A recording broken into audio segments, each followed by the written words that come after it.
السلام عليكم ورحمة الله وبركاته. قبل أي حاجة أبدأ حلقتي مع حضراتكم النهاردة بالصلاة والسلام على رسول الله عليه الصلاة والسلام، حبيبي وشفيع يوم القيامة يا رسول الله، عليك صلاة الله وسلامه يا حبيبي يا محمد.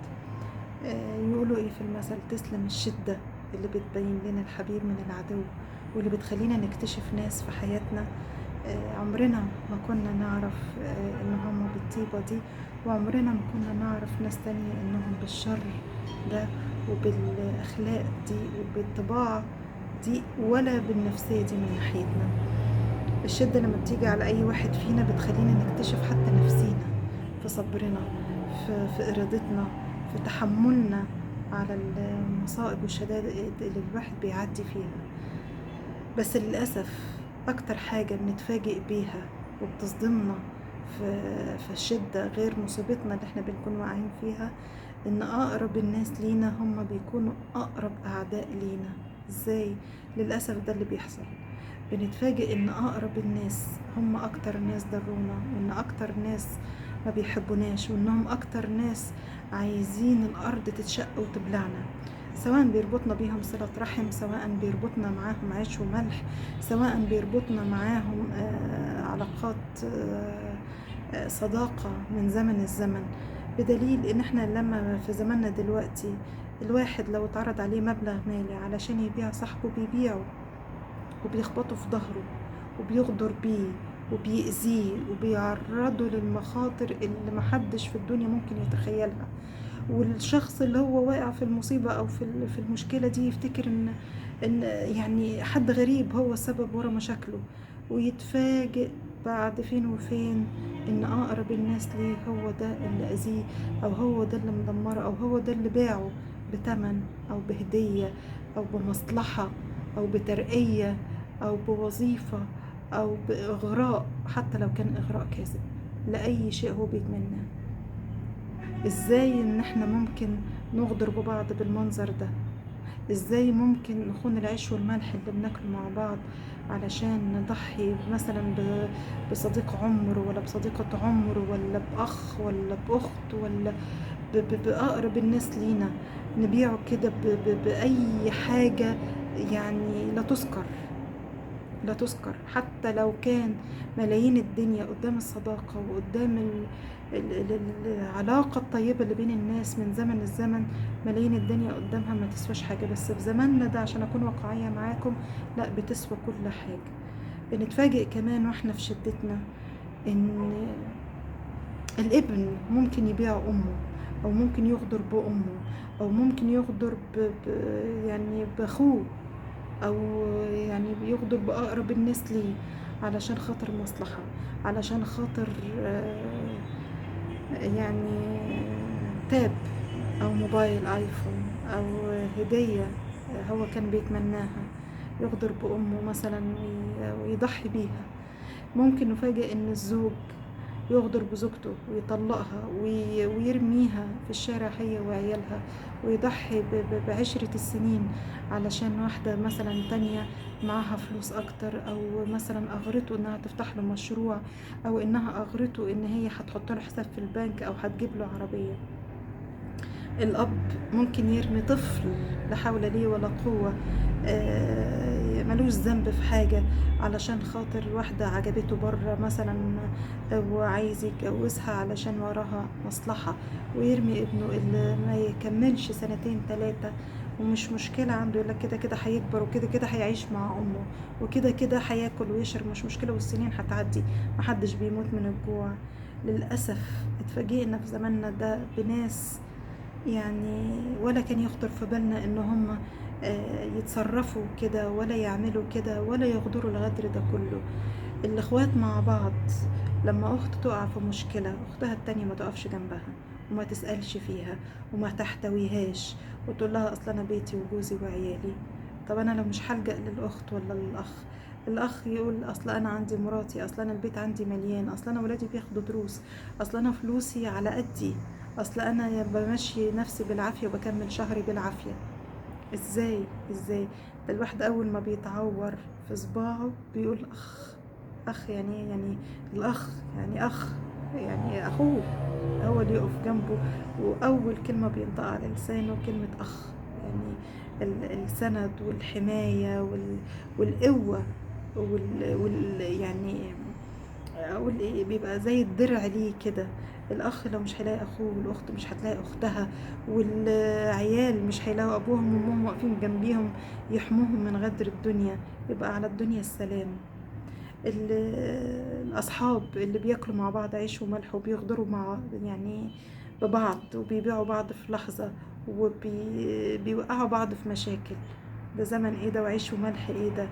بس للأسف أنا ما بسميهمش ساعتها هنا يعني اخوات ولا قرايب ولا اصحاب، انا بسميهم تعابين. لان التعابين هي اللي بتقعد تكن تكن تكن وتقوم لادعة على دعتها. بس عموما الايام دول، والايام بتمر علينا كلنا بالحلو وبالمر، ومش دايما حد، ما بتبقاش لحد لا بتفضل حلوة على طول ولا بتفضل وحشة على طول.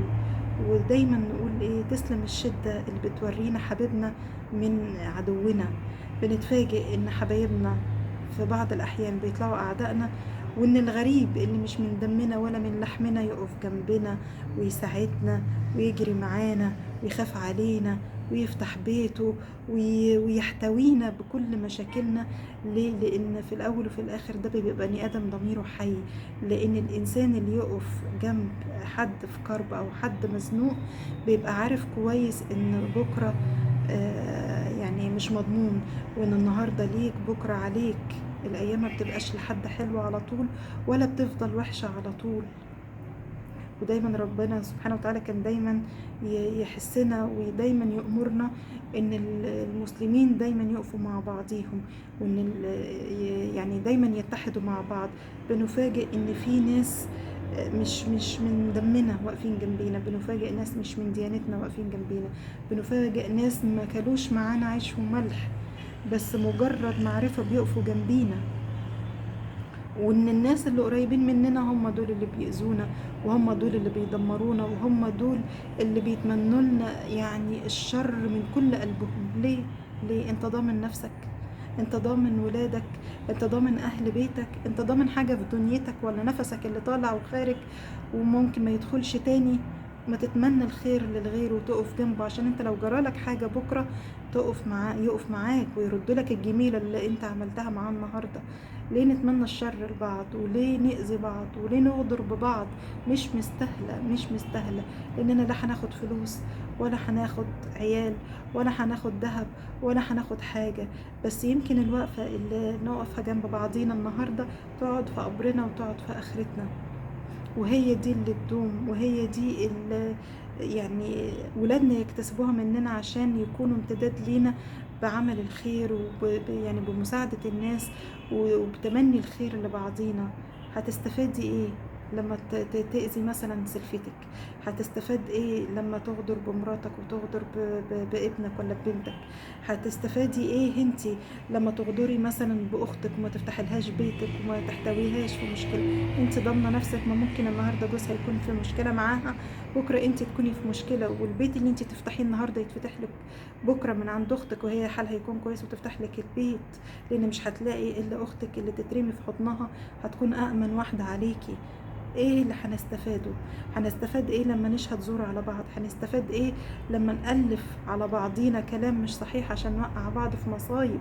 هنستفاد ايه يا صديق العمر لما تاخد رشوة وتأذي صاحبك في شغله وتقطع عيشه؟ هتستفادي ايه لما تغدري يعني ببنت عمك ولا ببنت خالك وتتشمتي فيها لما تقع في مشكلة وتفضلي تمصمصي في شفايفك ويظهر وشك البشع وبالشماتة اللي انت فيها لما حد يقع في مشكلة وانت قاعدة حاطة رجل على رجل وقاعدة تتمصمصي في شفايفك وقاعدة تتريق عليها؟ ده انا كنت عارفة وكنت شاكة وما تصدقي انها تقع عشان تطلعي الغل والحقد اللي جواكي. محدش ضامن نفسه، محدش ابدا ابدا ابدا عارف بكرة فيه ايه. واللي مش هيترد فيكي لو انت عندك بنت هيترد في بنتك، واللي مش هيترد فيك هيترد في بنتك لو انت عندك بنت. اصل لازم لازم لازم ربنا سبحانه وتعالى يخلص في الدنيا وفي الاخره. والا الشماته، والا يعني الغدر أبشع ما يكون الغدر والشماتة.